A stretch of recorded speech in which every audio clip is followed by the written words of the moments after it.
Hello, good morning. എല്ലാവർക്കും സുഖമാണോ? ആ, സമയം 10 മണിയായി. പനിയൊക്കെ ആയതുകൊണ്ട് ഇന്നലെ നമ്മൾ ഡ്യൂട്ടിക്കൊന്നും പോയില്ല. അന്ന് കിടന്നുറക്കമായിരുന്നു. ഉച്ചയ്ക്ക് എണീച്ച് ഫുഡ് കഴിച്ച് കിടന്നു. അങ്ങനെയൊക്കെ ആയിരുന്നു. പനിയുണ്ട്. ഇപ്പം വലിയ കുഴപ്പമൊന്നുമില്ല. പക്ഷെ എന്നിരുന്നാലും എനിക്ക് ജലദോഷം കാര്യങ്ങളൊന്നും വിട്ടുമാറിയിട്ടില്ല. ക്ലൈമറ്റ് ചേഞ്ച് ചെയ്യുന്നതിൻ്റെ ഒക്കെ ആയിരിക്കാം.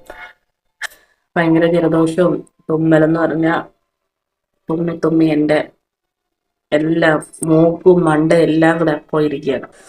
അപ്പം ഇന്നെന്താ സൺഡേ അല്ലേ, അപ്പം ഞങ്ങൾ ഓർത്തു ബീഫ് കറി വെക്കാറ്. അപ്പം ബീഫ് കറി വെക്കാം. അപ്പം ബീഫ് വന്നിരിക്കുകയാണ്. ഇത് എത്ര കിലോ വെക്കാം?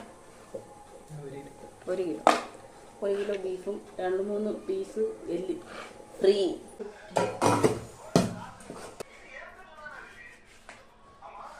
അപ്പം ബീഫിന് ആവശ്യമായിട്ടുള്ള കൊച്ചുള്ളി വെളുത്തുള്ളിയൊക്കെ പൊളിച്ചേക്കാം. റൂസു, അവിടെ എന്താണ് ബഹളം? ഇനി നമുക്ക് ബീഫ് കഴുകിയെടുക്കാം. മറ്റ് സാധനങ്ങളൊക്കെ റെഡി ആകുമ്പോഴത്തേക്ക് ഇതിനെ വേവിച്ചെടുക്കണ്ടേ. അപ്പം കുക്കറിലിട്ട് ഒരു 5-6 വിസിൽ കേൾപ്പിക്കും. അപ്പം നമ്മുടെ ചോറ് റെഡി. ഉപ്പും മഞ്ഞൾപ്പൊടിയും ഇട്ട് വേവിച്ചെടുക്കാം.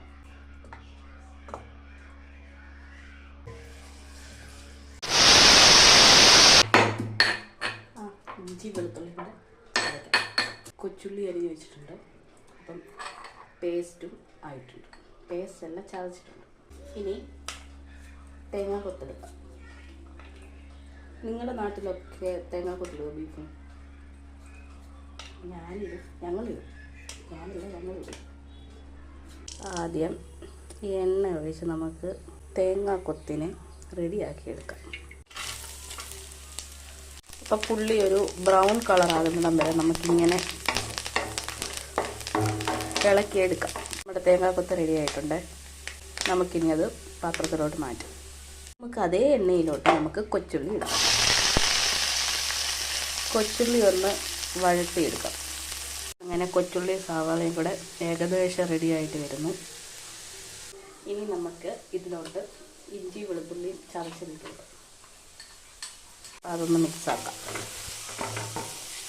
ഇനി ഇതിലോട്ട് 3 പച്ചമുളക് ഇട്ട് കൊടുത്തു. ഇനി നമുക്കിതിലോട്ട് തക്കാളിക്ക് ഇട്ട് കൊടുക്കാം.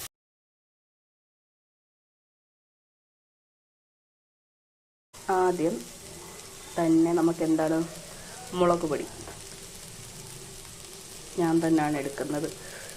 അതുകൊണ്ട് ഇങ്ങനെയൊക്കെ ഇട്ട് മല്ലിപ്പൊടി, പിന്നെ മഞ്ഞൾപ്പൊടി. ഇനി ഇതിലേക്ക് കുറച്ച് ബീഫ് മസാലയും കൂടെ ചേർക്കാം. ചെറിയ ഫ്ലെയിമിൽ ഞാനിങ്ങനെ മൂപ്പിച്ചെടുക്കാം. തേങ്ങാക്കൊത്തോട്ട് ഇട്ട് കൊടുക്കാം. വാട ചെയ്തേണ്ട ഇത് കണ്ടോ, ഇങ്ങനെ തേങ്ങാക്കൊത്ത് വീണിരിക്കുകയാണ്. മൊത്തത്തിനെ വാരി എടുത്തിട്ട് എല്ലാം പാത്തിരിക്കുകയായിരുന്നു. ഒരു സ്നേഹമില്ലാത്ത പോലെ. അപ്പോൾ ചെറിയ ഫ്ലെയിമിലിട്ട് ഇങ്ങനെ കൊഴിച്ചെടുക്കാം. ഇനി നമുക്ക് ബീഫിനെ ആരും അറിയാതെ അതിലൊക്കെ തള്ളിയിടാം. ആരും അറിയണ്ട. ഇനി നമുക്ക് നന്നായിട്ട് ഇളക്കി ചേർക്കാം. ഇനി നമുക്ക് ഗരം മസാല. അപ്പം ഇനി കുറച്ച് ഇത് കറിവേപ്പില. ഷെഫുമാർ ചെയ്യുമ്പോൾ, ഞാൻ വലിയ ഷെഫല്ല. ഇനി ഇത് കുറച്ച് നേരം വെള്ളമൊക്കെ ഒഴിക്കാതെ, ഞാൻ ഇപ്പോൾ ഒഴിക്കത്തില്ല, ഒന്ന് ജസ്റ്റ് ആവിയിൽ നിന്ന് ഒന്ന് ഇതാകുമ്പോഴത്തേക്ക് പിന്നെ വെള്ളം ഒഴിച്ചു വിടാം. അപ്പം ഇതാ ആളിനെ ക്ലോസ് ആക്കി വെച്ചിട്ടുണ്ട്. ഇനിയിപ്പം കപ്പയുണ്ട്. കപ്പ ഇനി റെഡിയാക്കാം. വാ ഉണ്ണിയമ്മേ, കൊമ്പിടി വന്നു. അപ്പം കപ്പ ഇനി റെഡിയാക്കാം. അപ്പം ഞാൻ ഉദ്ദേശിക്കുന്നത് കപ്പ വേവിച്ചെടുക്കാനാണ്. നല്ല തടിയാണല്ലോ. പലയിടത്തും ഈ വേവിക്കുന്നതിന് പല രീതിയിലായിരിക്കും സംസാരിക്കുന്നത്. നമ്മുടെ പത്തനംതിട്ടയിൽ കപ്പ വേവിക്കുക എന്നാണ് പറയുന്നത്. ഇവിടെ എന്തായിരുന്നു, വർക്കലയിൽ കറി വെക്കുക എന്ന് പറയും. ഞാൻ ഇവിടെ കല്യാണം കഴിച്ച് വന്ന സമയത്ത് ഡെയിലി കപ്പ മേടിക്കും കേട്ടോ അവിടെ. അപ്പം കപ്പ കറി വെക്കാമെന്ന് പറഞ്ഞു. അത്ര കറിയാ. അപ്പോഴാണ് മനസ്സിലായത് ഈ വേവിക്കുന്നതിനെ കറി വെക്കുക എന്ന് അവിടെ പറയുന്നത്.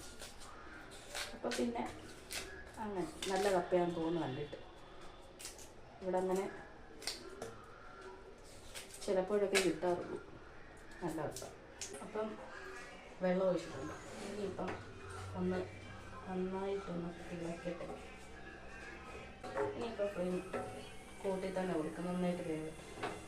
അപ്പം എന്തതാണ് അങ്ങനെ കപ്പയും അടുപ്പത്ത് കയറി. ഇനി ഇവനോടൊന്ന് റെഡിയാകണം. ഇവൻ റെഡിയാകുമ്പോഴത്തേക്ക് നമുക്ക് ഇതിനുള്ള അരപ്പ് റെഡിയാക്കാം. ബീഫ് റെഡി ആയിട്ടുണ്ട്.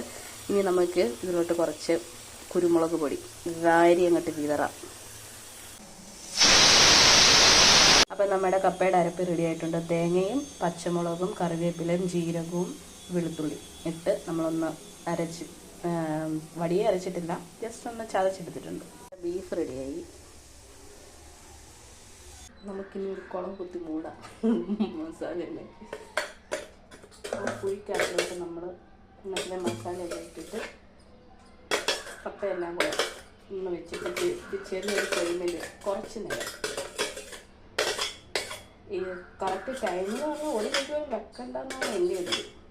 ഇനിയും കുറച്ച് പച്ച വെളിച്ചെണ്ണ ഇട്ട് ഒഴിക്കും. എന്നിട്ട് നമുക്കൊന്ന് അടച്ചു വെക്കാം. അപ്പോൾ എന്താ നല്ല ചൂടുള്ള കപ്പയും റെഡി ആയിട്ടുണ്ട്. ഇനി ഒന്ന് കഴിച്ചിട്ട് വരാം. അപ്പം ചോറ് റെഡി.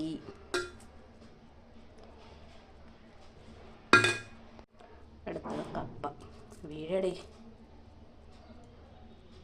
അത് കഴിഞ്ഞ് നമുക്ക് കറിയും റെഡി.